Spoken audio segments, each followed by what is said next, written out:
All right, let's get into our first talk. So, um, when covering the topic of discipleship, one of the things that um, we need to cover are definition of terms, and it really matters because if we define discipleship based on our cultural experience or practicality of church's definition, we might come to that differently.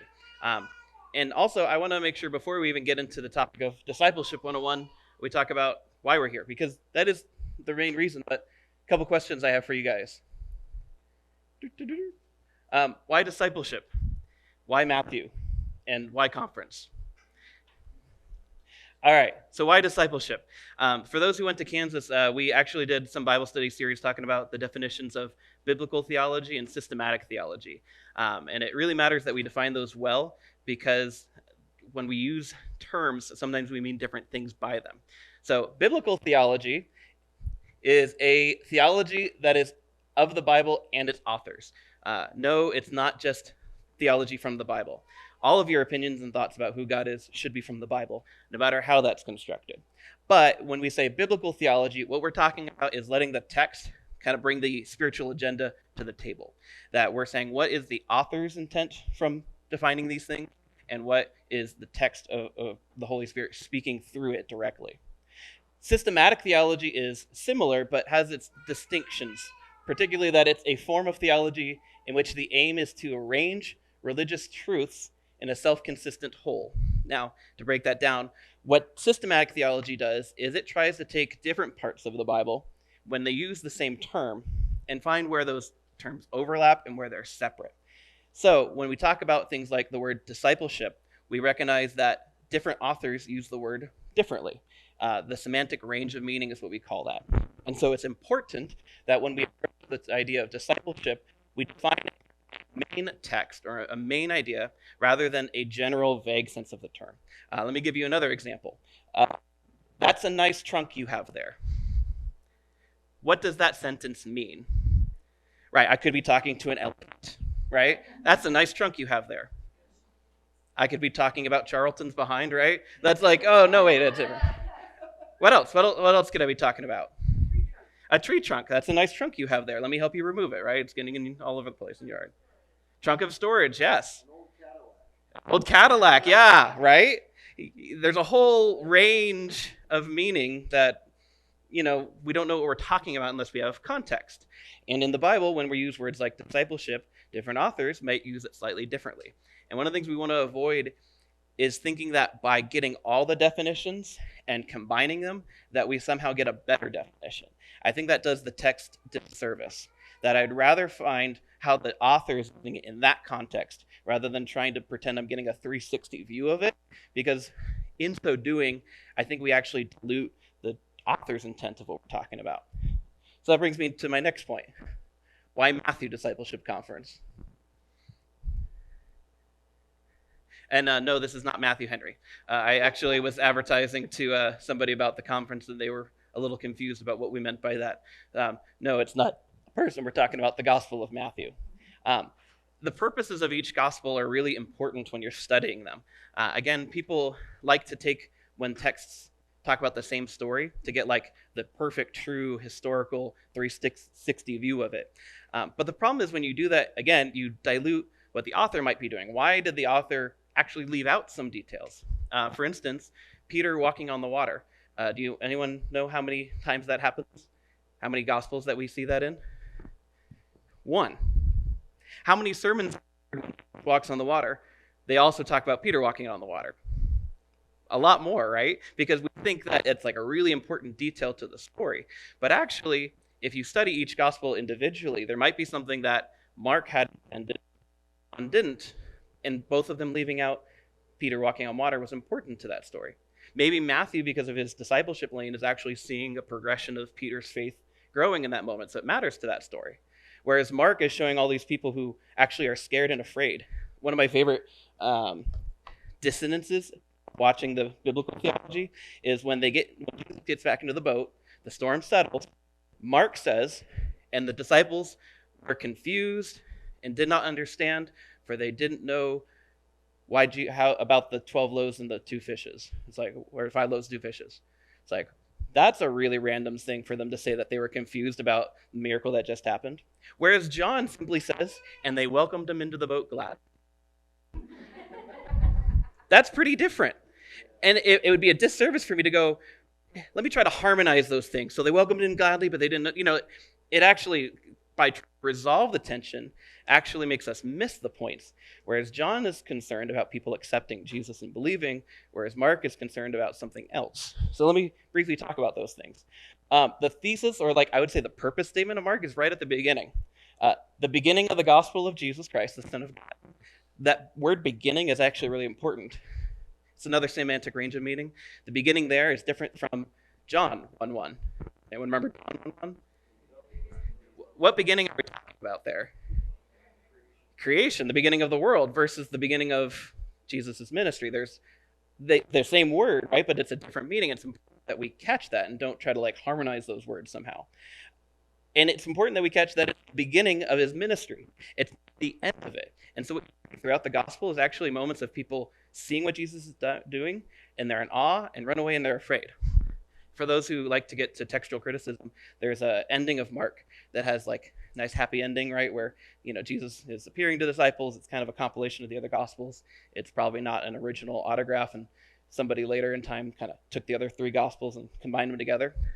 And they do that because they don't understand the purpose of the book. Because originally, the original autograph ends, the women of the tomb hear from the angel says Jesus rose from the dead, and it says they ran away and they were afraid and told no one. The end. Whoa, that's a little different than Matthew or John or Luke, right? Giving you attention because it's just the beginning of the story. It's actually moments where you see people are afraid, and then you're supposed to go, wait, I need to go tell somebody about this and not do what they're doing about that thing. It's actually a kind of invoking you to follow. That's Mark's purpose. And so that's why it matters that we catch the purpose. Versus Luke, he says while he's writing to you, most excellent Theophilus, though we don't know exactly who he is. We do know that he's heard these things, and it says, so that you may know the certainty of the things that you have been taught. And what's important in Luke's account and his 2 in Acts is it's the most historically accurate, in my opinion, where it follows historical timelines of things that happen. So rather than the other gospels kind of lumping Jesus' ministry and different things together, he's the one who just goes in a pretty straightforward chronological order, rather than lumping theological things together. If you've ever read John, it's kind of a interesting mess of, he's just making theological claims and he's jumping in the story. He literally moves Jesus' uprooting of the temple to chapter 2. The thing that happens at the end of his life, right before he dies, he's moving to the beginning. Some people try to interpret that he did that twice. I would rather say that John's the one who's making more theological claims, and the purpose statement of Luke is actually showing, no, this is historically valid, and that as people or Christians are dying, here's why it's valid that their faith is from a Jewish root. And then John, well, he straight out tells you at the end of the book, these are written that you may know, and so knowing you might believe that Jesus is the Christ, the Son of God. He's actually omitted much of Jesus' ministry. 11 chapters are dedicated to the signs that Jesus does so that you would believe.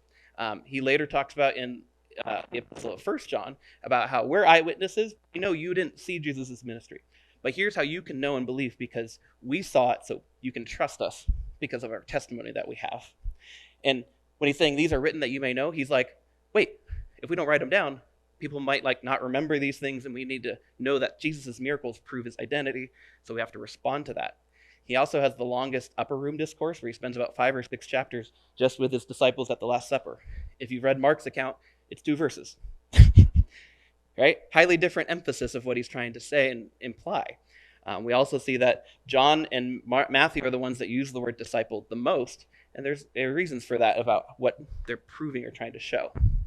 And so finally we get to Matthew. Finally we get to there we go. And what was that? Possibly, or it's just probably too much range. But we're testing it out with me before we get there. I might need to move my laptop next time. So with Matthew's gospel, we see, again, a purpose statement at the end. And part of how we know this is the purpose of the book is because he, again, leaves you on a little bit of a cliffhanger. After Jesus gives the Great Commission, the story ends. Most of the time when people write books, when they stop writing. And there's other historical things that we could see, like he, did ascend into heaven, but we don't actually see that in Matthew. The disciples go and tell stories, but we don't see that in Matthew. Also, it connects to the beginning of the book where we see an identity of Jesus, of the true Messiah, the king that's showing up. And so we take those two pieces and we say, Jesus is showing up as king, and he's getting people to fulfill his purposes of his kingdom. Now, however you eschatologically work that out, the idea is the disciples are the ones that are going to be fulfilling God's purpose on earth in the meantime. And so we take our definition from Matthew about discipleship. It's because he talks about go and make disciples as the main verb. So finally, before we get into the Discipleship 101 part of why I want to hit on is why we do a conference for this. Part of what Matthew highlights so well is, yes, there's a lot of teaching on the road that just as you're walking around from ministry to ministry, people follow, Jesus and learn from him. But he also has 5 major discourses in the book where he sits down and he just explains a whole lot of information. And part of why we have a conference versus a retreat, we've gone back and forth about those two words, is because we want you to have a lot of information so that you can go then figure out how that looks like practically in your ministries, that you can have those things. We also have an emphasis and a value of retreat. And you'll notice that if this was a normal conference, you would have a whole lot more options in classes, but we actually have large chunks of breaks. And that's intentional. We want you to be able to process the information while you're here. So listen to it, get the information during the sessions. During the break, what you need to do for your own self to process the information. If you want to process that by going into your room or taking a walk and praying about it and finding what that looks like in the Bible for yourself, do that. That'd be something that would help you meditate upon it and think about it, not just accept it from what other people are saying about it. If you need to go talk to somebody else in another ministry about that information or the speaker, we have lots of opportunities for the speakers to be here at camp with you, so you can ask them personal questions about how that looks like or confusion about what they were saying. So the breaks, use them intentionally for retreating, for being able to be refreshed. I know it's hard to be refreshed when you're jet lagged, when flying in, but as much as possible, try to take the information and not just accept it, but to process it while you're here, while you have this opportunity. Can I get the next one? Our mission statement, and you can see it in the program, it's to be a place that cultivates like a fire. I'll go ahead and just read it. It's on the last page on the inside. So the mission of Matthew Discipleship Conference is to encourage, refresh, and reignite passion among leaders in discipleship-minded ministries. Our hope is that you might have some struggles that are in your ministry or different things you're working out, that you feel encouraged afterwards and refreshed because of those retreat-like breaks. But also that the teachings and the things that you're talking about reignite a passion so that you go back into it stronger than before and with more vigor than you might have had before you come here. And our hope, and I should say our vision for that, is to connect discipleship-minded ministries and to help them thrive and multiply. Part of why I love having Patrick here and some other ministries is that I want you to get connected with other ministries that are discipleship-minded so that you have resources when things come up in your local context. I love having the conference move from place to place because we tend to get a lot of local people when we're doing these things so that you can hear from other perspectives that you might not have gotten before. But with that, as we've struggled with the idea of conference retreat, I think I just want to combine the idea. So welcome to Contreat 2022. All right, we don't know how to call it or what to name it, but I like Matthew Discipleship Conference, but if you want to call it a Contreat, I think that's pretty close. I like my word. All right, so as we get into Discipleship 101, transferring from the whole why are we here and those ideas and why discipleship, why Matthew, we have a short video that we're going to show you guys. This has nothing on the Bible Project, in my opinion. Discipleship is a big deal in the Bible. In the Gospels, Jesus has disciples, and importantly, he tells them to go make disciples as well. But what is a disciple, and how are they made? In the Bible, the word disciple is used several different ways.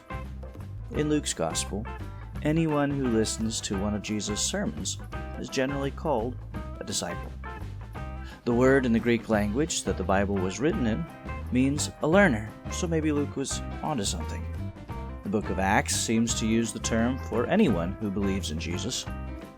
Some have said the word disciple implies discipline, so it refers to people who take on disciplines or rules. But then the Apostle Paul doesn't seem to use the word at all, aside from one reference to Timothy.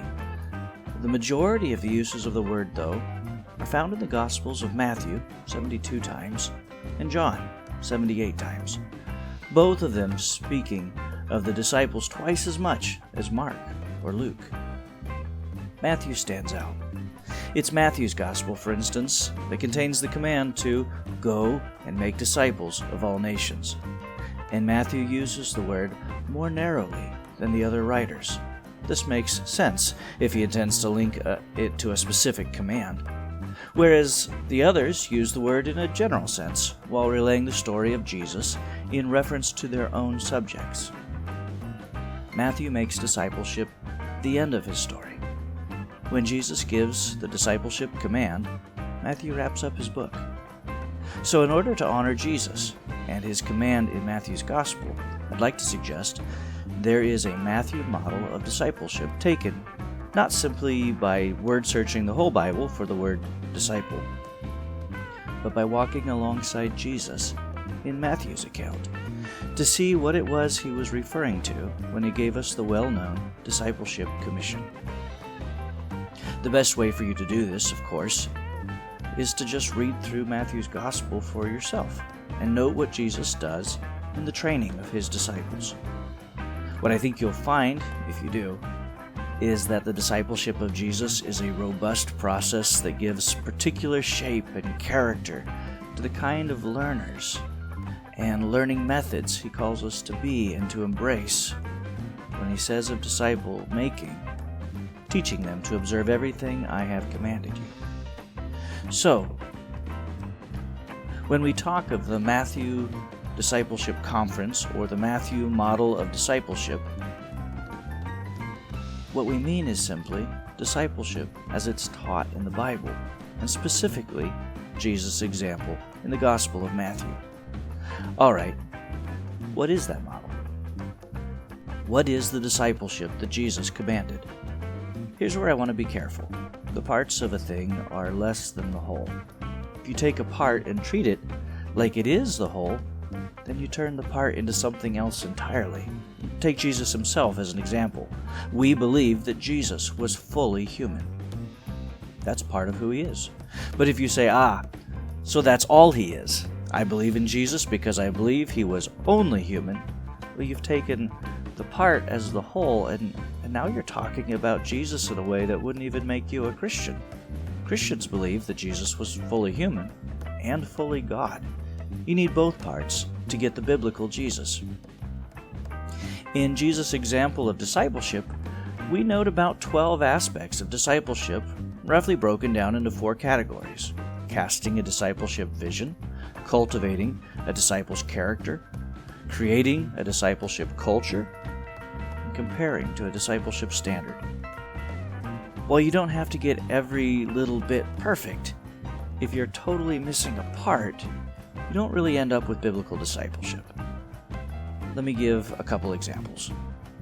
Under casting a discipleship vision, we note that disciples come by sacrificial commitment. And under cultivating a disciple's character, we say that discipleship isn't just about actions, but thinking and values. If you keep the thinking and values bit, but take away the commitment, you just end up with a free class. You get the crowds who follow Jesus on and off, but not the disciples that Matthew called us to observe and to be. Likewise, if you were to be big on commitment but only focus on actions, you'd end up with a superficial version of discipleship that would look more like the Pharisees that Jesus rebuked throughout Matthew's Gospel. Again, for the discipleship culture category, we see that Jesus did his discipling work as a family, and in the comparing to a discipleship standard section, we see that Jesus calls his disciples to faithfulness over results. If you were to have a committed group of people focusing on thoughts and values without being that sort of family environment, you wind up with counseling or maybe group therapy, but in a really risky way because you're asking people to share intimately without giving them a healthy place to do it. If you're all about results instead of faithfulness, that kind of sharing could end up being used against them or you as a leader. Each of these parts fit together and outline the shape of Jesus' discipleship. Ultimately, when we hold all of them in unison, we get a biblical picture of Jesus and a discipleship that should shape us like him. So here are the main parts we see in Matthew of Jesus' discipleship. Go read through Matthew's Gospel for yourself to learn more about each. A reading guide is included in the description for this video.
All right, so our heart and our focus here is talking about holistic discipleship. We're trying to make sure that the part doesn't replace the whole. Because often when you ask your churches or your church members, do you do discipleship? They'll obviously say yes, but what they mean by that can sometimes be they're talking about a part of it or a piece of it. And as much as possible, we want to be holistic disciple makers. So let's go ahead and start with a couple different points here.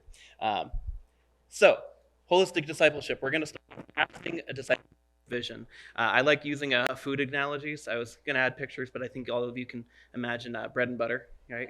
Can imagine that nice soft texture and adding butter to it. I like calling casting a discipleship vision the bread and butter of discipleship because it's so basic and it's something that has to happen at the beginning. All right, next. Cultivating a disciple's character, and we'll get to why I'm using those metaphors a little bit. I call that the meat and potatoes of discipleship. It's some of the main stuff to get to, but don't replace it with the whole meal. All right, next. Creating a discipleship culture. That's your healthy greens, your salads, your vegetables, the things that make the rest of it possible. All right, next. And then finally, comparing to a discipleship standard. This is your dessert. And sometimes you get dessert, and sometimes it doesn't always look like you expected it to.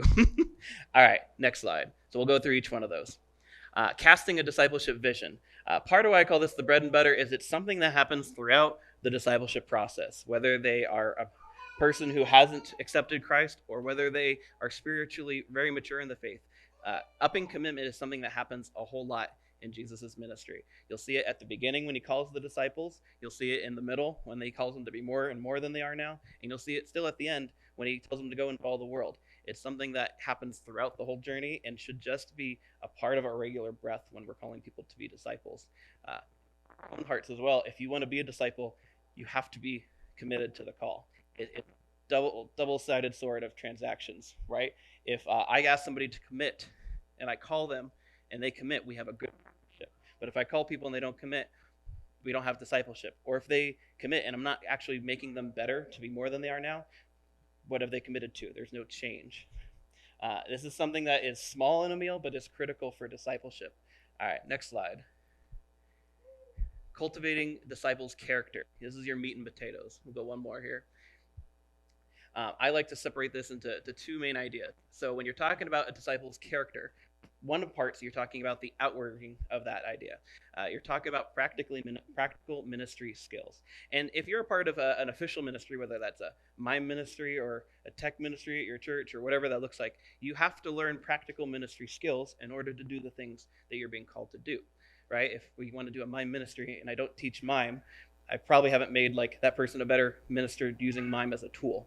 So it has practical outworking. If you're not a part of an official ministry, this also might look like what it looks like to serve people, right? How do I serve people if I don't know them individually or thoughtfully? You're talking about how do I best use the practical resources in an outward way.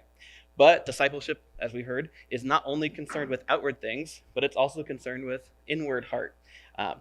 If I get the outward training and I make the best mimes or I make the best public speakers or preachers, but their character is flawed, you just got a wolf in your church now who is empowered to do things that are going to ultimately hurt the ministry, that you need the heart of the character of the person just as much as you need the practical ministry skills.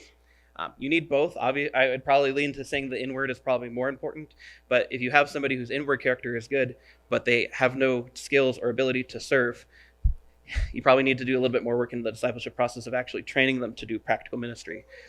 All right, next. What most people think of discipleship is probably somewhere around here. When you ask people to define discipleship, they might use the shorthand of a follower or a learner, but often they're leaning towards these types of ideas where they're saying, well, their character is good and they are good members of their church and how they serve. But that's not the whole of discipleship. So don't make this the main thing because there's a whole lot more to it. All right, next. One more. So creating a discipleship culture. This is your salad. This is something that not a whole lot of people like enjoying. When we went to Kansas, their meals were a lot more carbs with a side of carbs with carbs for dessert, right? But it's something that makes your body function. If you've ever tried to go too long without vegetables or green substances, you'll find that your body doesn't handle that as well and it starts like revolting against you and you don't sleep as well at night. If you feel like you have those symptoms, you might need more greens in your diet, okay? It's something that's critical because if you don't have the culture, but you have the rest of it, you end up having issues and conflicts on the inside. You have inside and outside threats.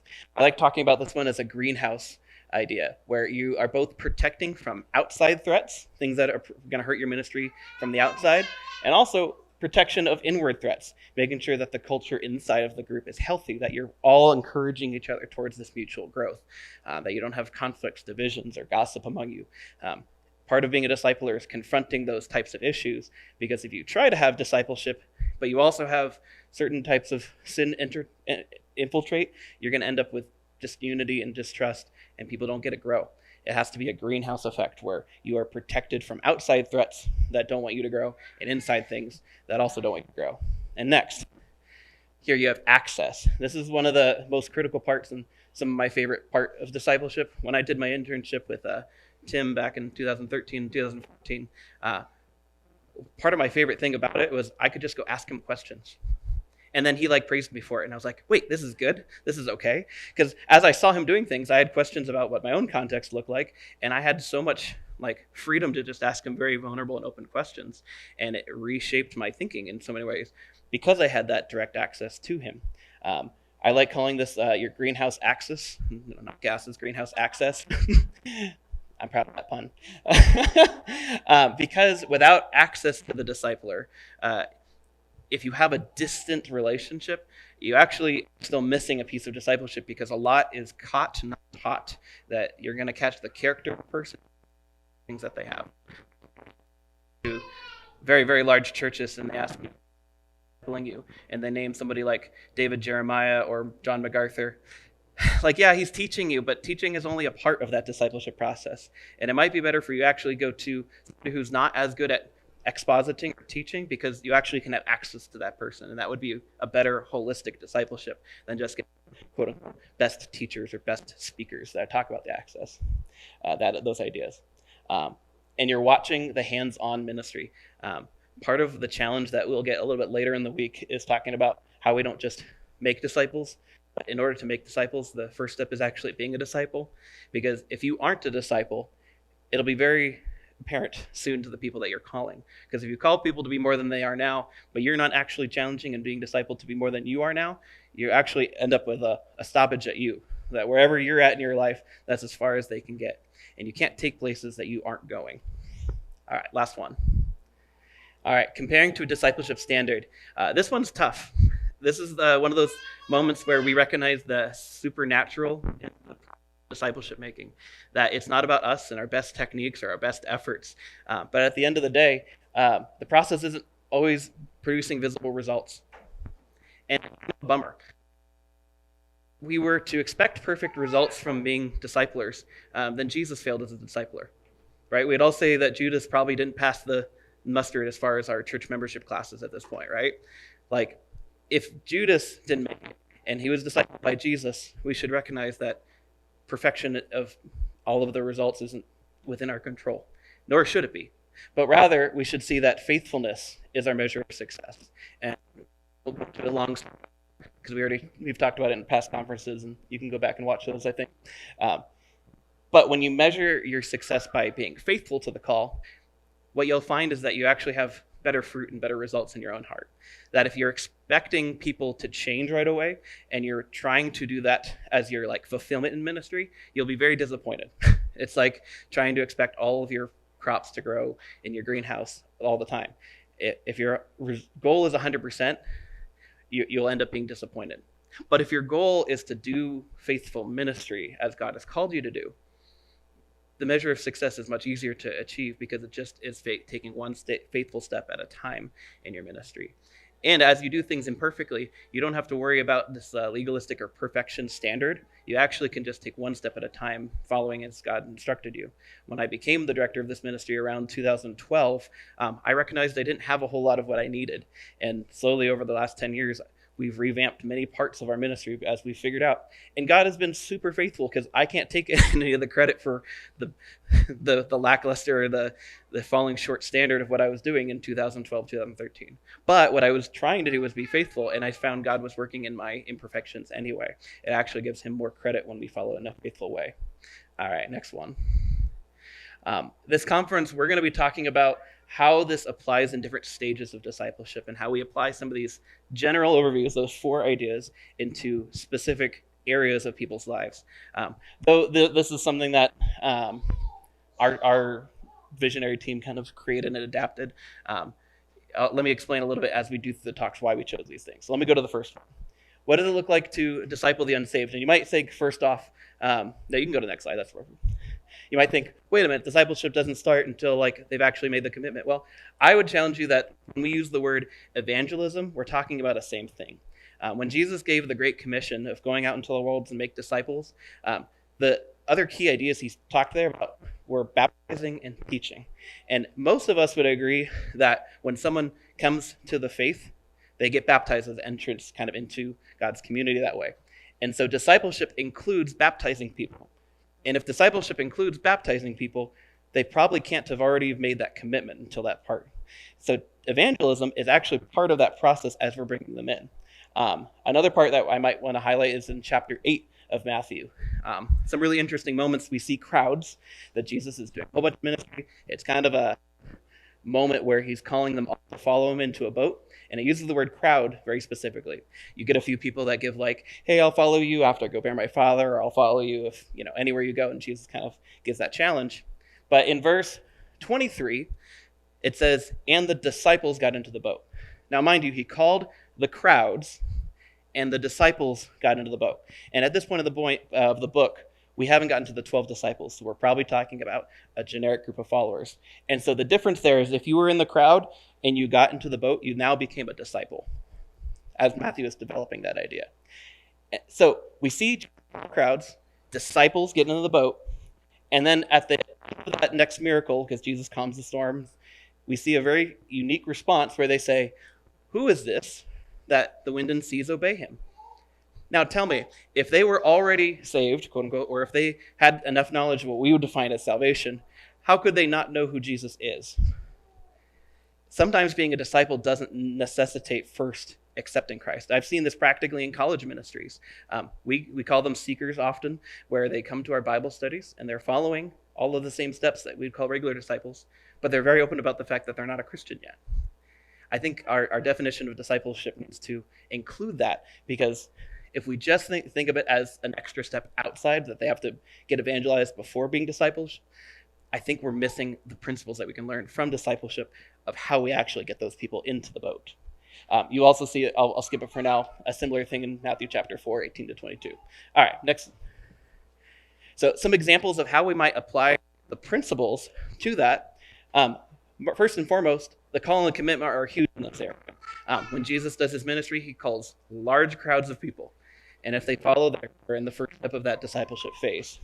But I would also argue that the culture that you invite these non-Christians into needs to be thoughtfully done too. Though church, I would argue, is primarily for people who are following.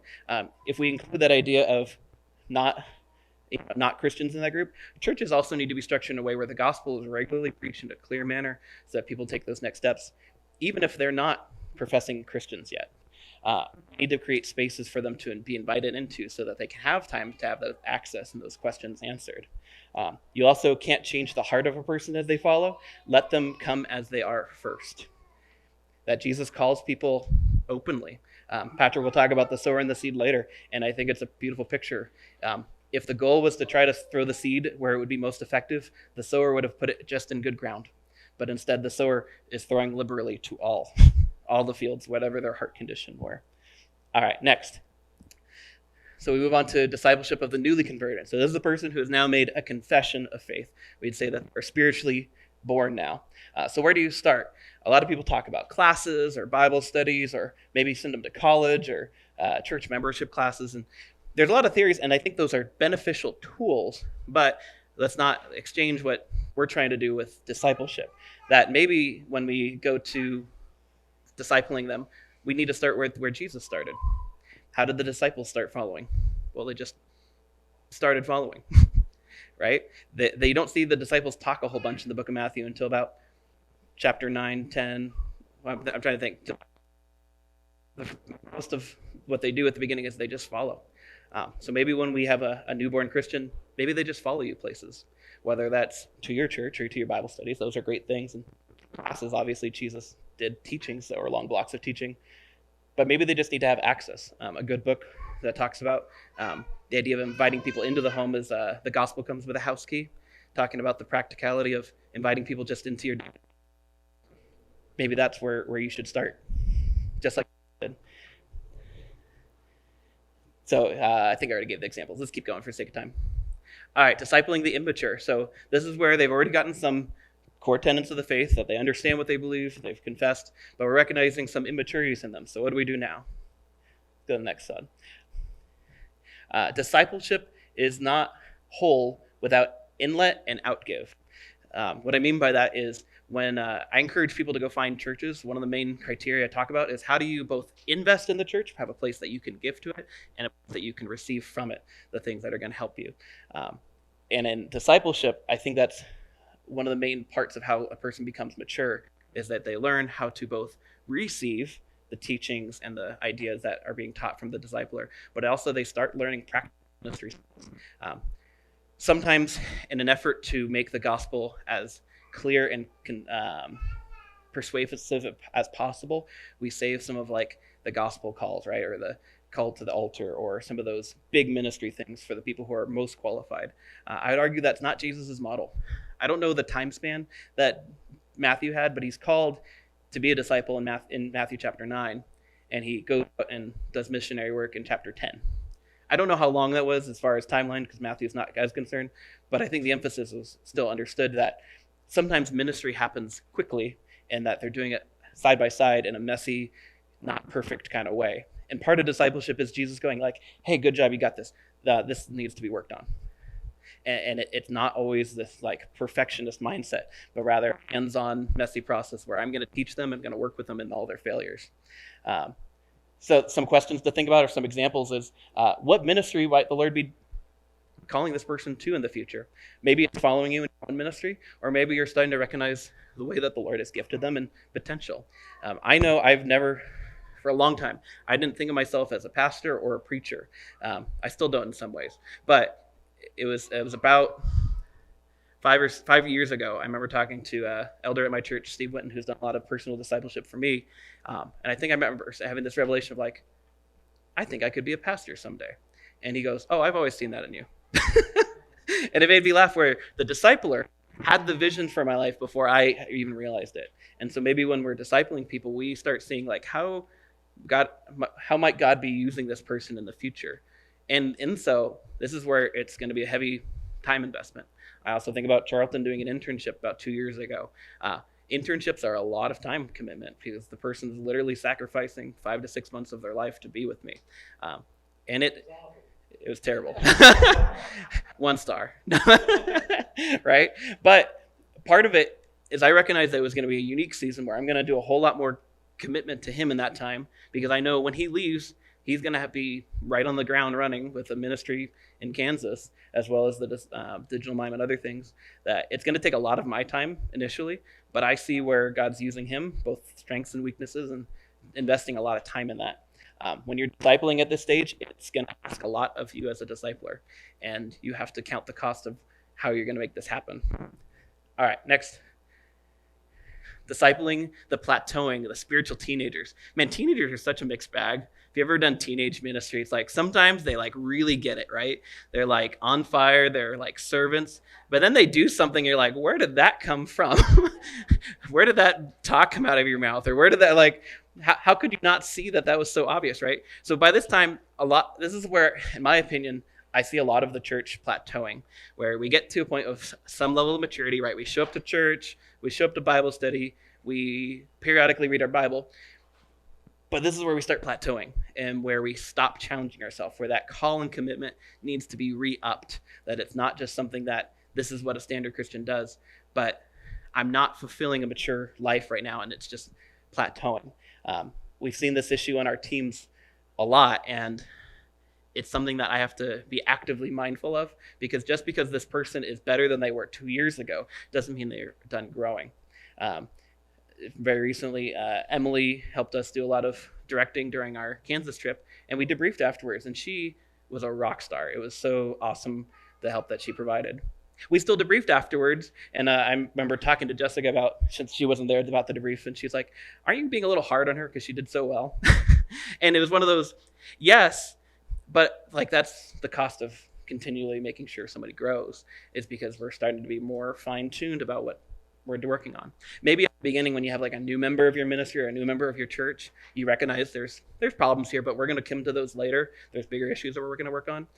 By the time you get to the plateauing, it's time to uproot some harder rocks and some bigger life character issues, and where it's going to be uncomfortable for you to call those things out in people, because it's something that's kind of been the norm, and you have to be willing to risk a relationship to call them out to be more than they are now.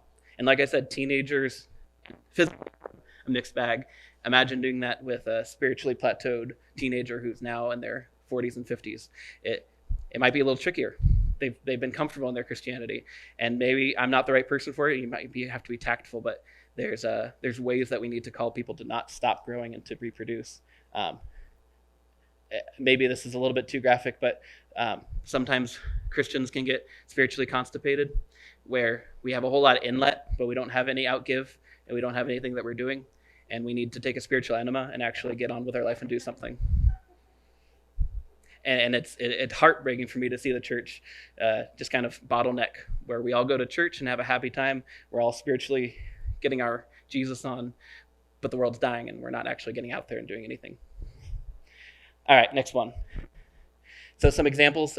How do you need to encourage and challenge? How do you need to re-up that commitment? Confrontation and the creation of a safe place. If you've created that safe environment, challenging them becomes much easier. If the safe environment's not there, it's going to be much more difficult. And then this is also where actions and values need to be thought for. All right, next one. All right, now we move on to the spiritually reproducing. This is where we get to spiritual adults. And I know it's like an awkward metaphor, but get over it. Right? This is where it's time, you're a mature adult in the Lord, and it's time to start just making disciples. Now, granted, I think part of the discipleship process is you learn how to make disciples along the way. That's why I have 13 and 14-year-olds leading as leaders, people who are younger than them in the faith. And it's not perfect, but I recognize that's part of the ministry skills that they're learning to do. But at some point in our spiritual lives, we need to be more active to go find people and call them. The person is now mature, not perfect, but what do they need to do? Well, they need to go make disciples. And now the disciple becomes the discipler.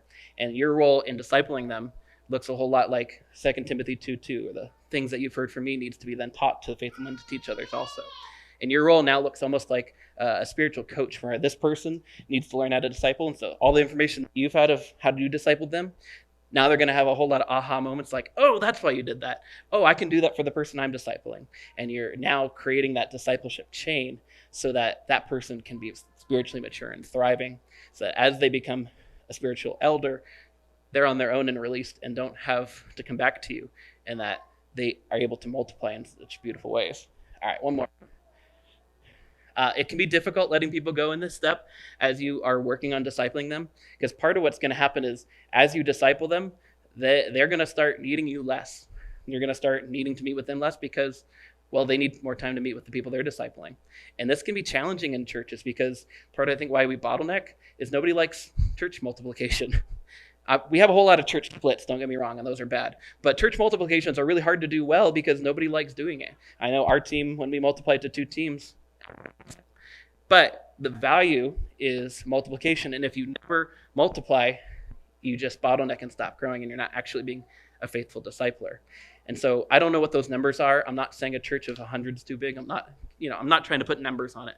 You can still structure your churches to do that well, even at pretty large numbers. One thing I learned is that our team can do larger numbers because of the way we have other structures, that we can still have a team of 20 and do discipleship well if we add the appropriate structure to do it.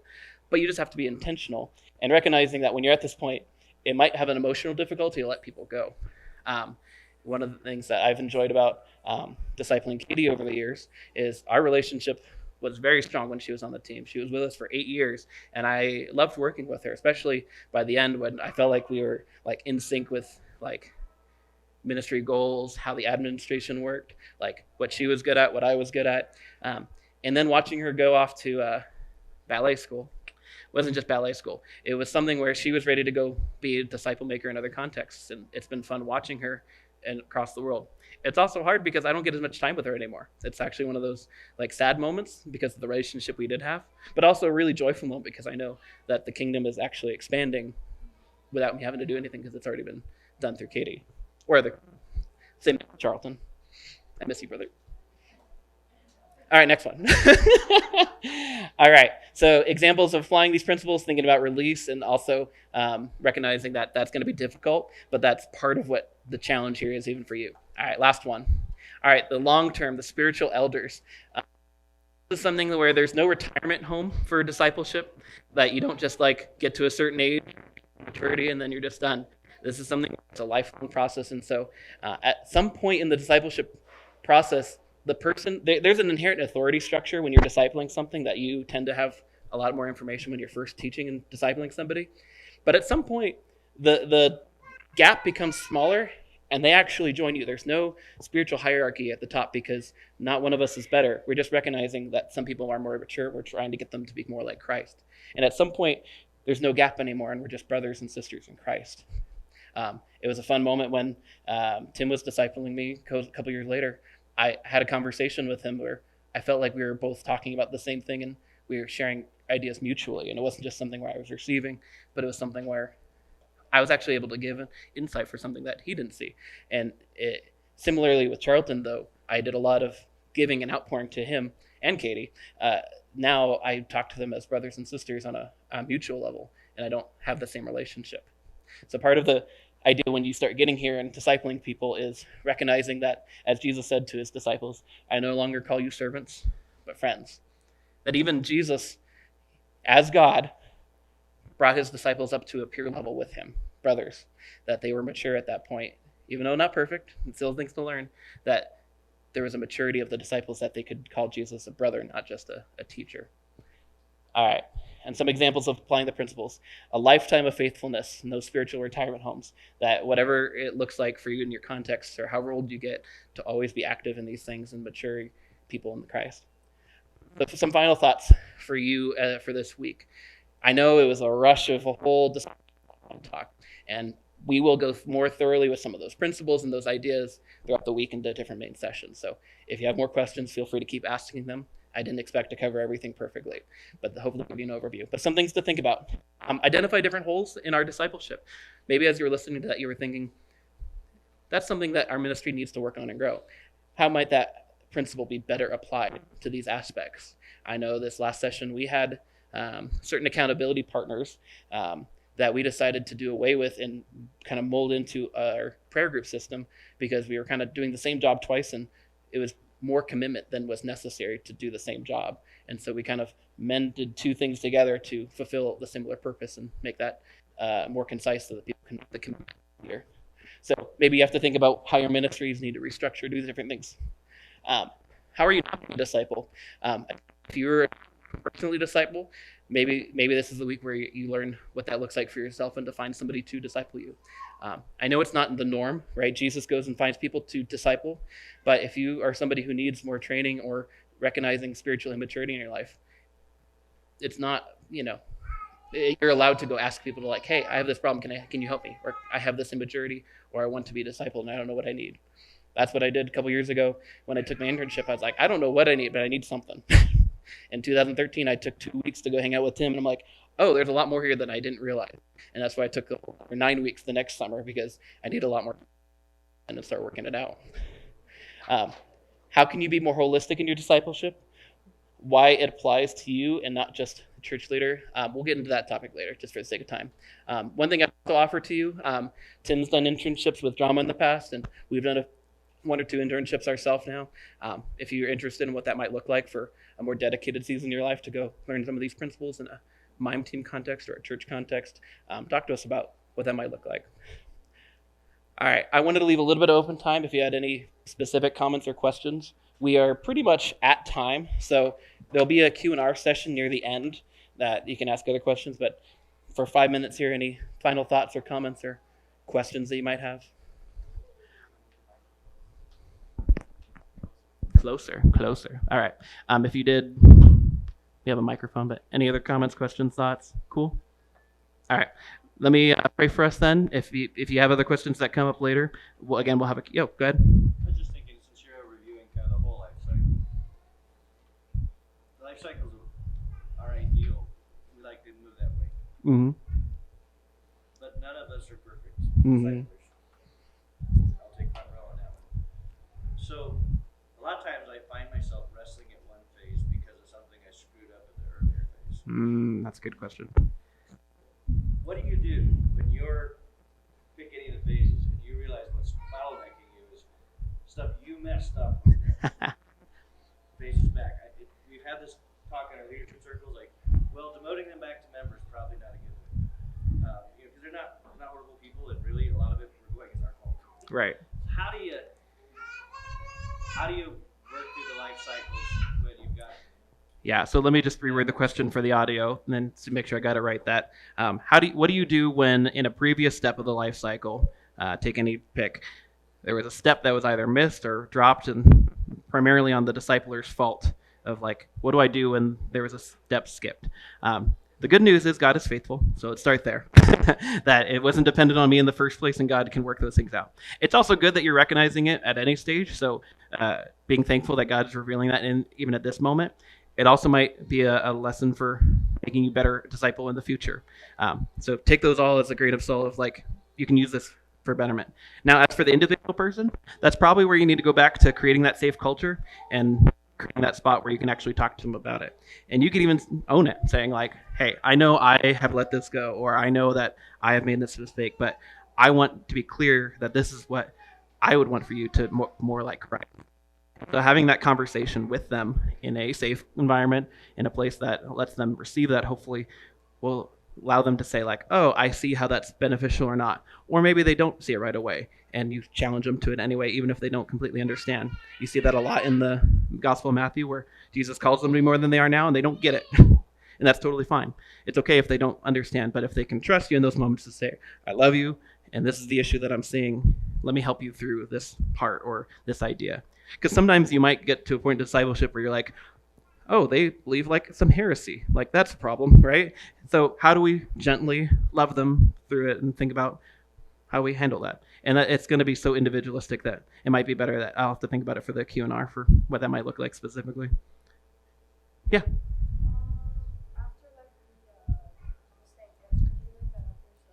Yeah, we can leave the life cycle up there. If you want to just go back a few slides to what had all of them, I appreciate that. All right, we're running on, so if you have more questions, we'll be able to ask each other those things. Let me pray for us, and then before I pray, actually, so we have a few-minute break. So the next sessions are the breakout sessions. Let's shoot to start about like 10:50. That'll be like a 10-minute break. Go to the bathroom, get water, all that. One session will be up here from Patrick, and then the other one down the hill in the lower lodge from Charlton. I need to go run down there and make sure things are set up. Then I'll come back up here to finish setting up over here. Tech crew. Any other questions on that? Cool. And then lunch. We'll ring the bell about 5 minutes beforehand to help people get up here. Lord, thank you for being so faithful to us. God, you didn't just send your son to die for us, but he set the example for what we're supposed to do and sacrificially gave of himself, his time, God, and even becoming a human for us. So I thank you for the example of Jesus. I pray that we would study your word to become more like him, that we would slowly become more and more like Christ. So when people see us, they understand who you are better. So help us to be disciples, help us to learn these principles and to gather these concepts so that we would be better, faithful disciples of you. Amen.